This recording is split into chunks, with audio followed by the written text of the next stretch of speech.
Imagine being a Canadian citizen born in Israel and having Passport Canada refuse to list your place of birth because of the current conflict. This is exactly what allegedly happened to Anastasia, a student at Concordia University, when she attempted to get her passport. She was reportedly told that her Israeli birthplace, Kfar Saba, could not appear on her new passport due to political conflict.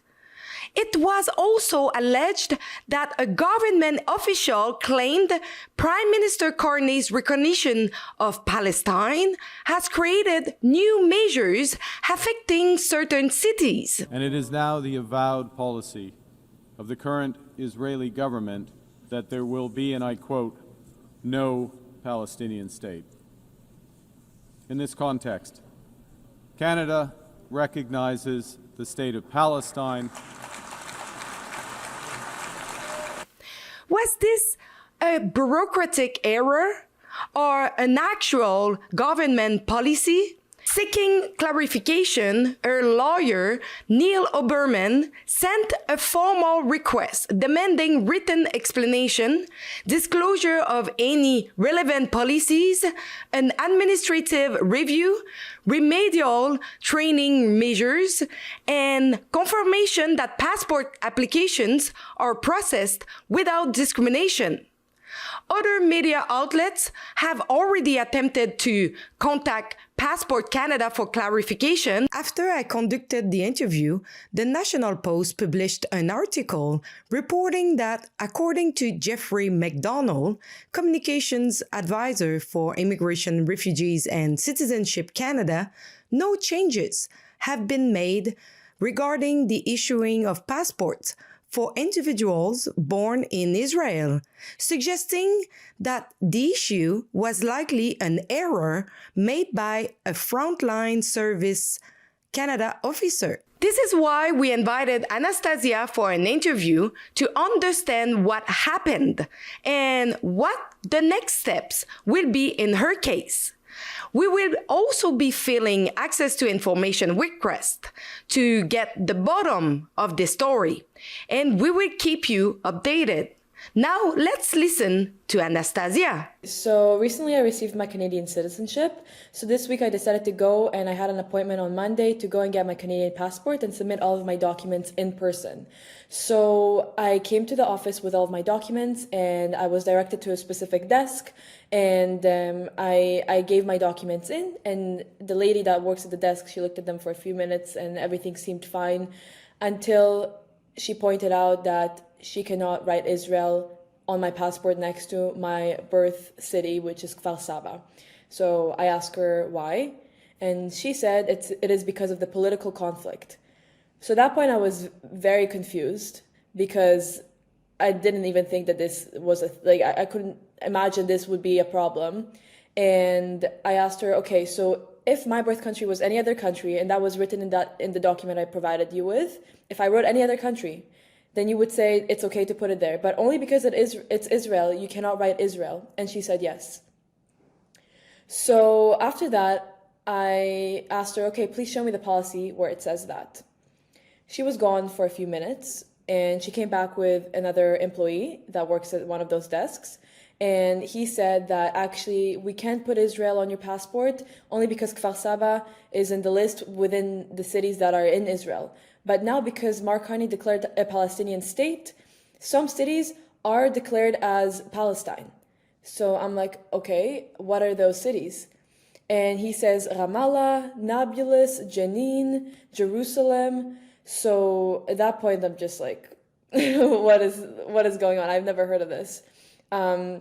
So from there, they just proceed, like we proceed as normal, and I asked them, is the information on their website? And they say yes. They didn't show me the screen. They didn't show me anything particular. I should have probably asked, but I was just not in the mind.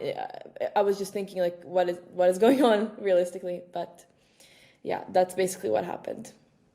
So far, your lawyer have requested some document regarding this. Yes. So my lawyer I informed my lawyer right away, Neil Oberman, and I told him, listen, like this happened to me. And he said, they must and they cannot not write Israel as your birth country. It is your birth country. And this is clear discrimination. Like, he never heard of a case like this. Like, so it was just, he right away said, I'm gonna write a lawyer's letter, and with my advice, I said, please do. And he requested information on how they train people that work at these offices. He requested for a list of, he listed cities, and he asked which countries do those correspond to, and a few other things that he asked for. But he clearly asked for these specific requests from the office.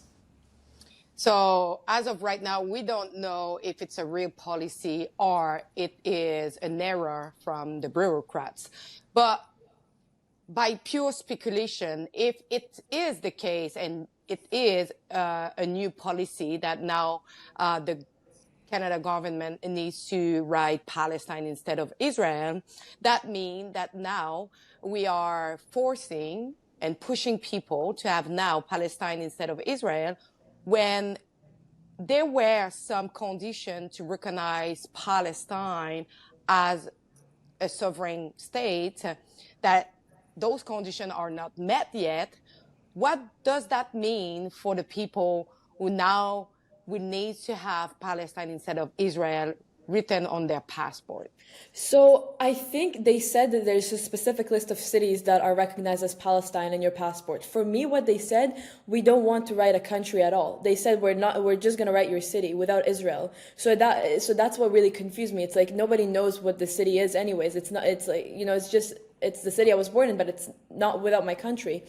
I know, actually, after I posted a video that went quite viral, a lot of messages have come to my attention that said that a lot of people have Jerusalem in their passport without Israel in it either.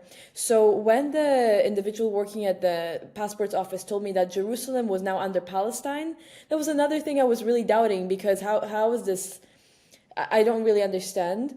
So far, I couldn't find any policy, and I'm still waiting. We're still waiting for a reply about the legal letter. So exactly, I think it was probably a problem within either that office or within the training in general. I'm not sure, but I'm waiting for a response, and hopefully I can update you soon about it. Mm-hmm.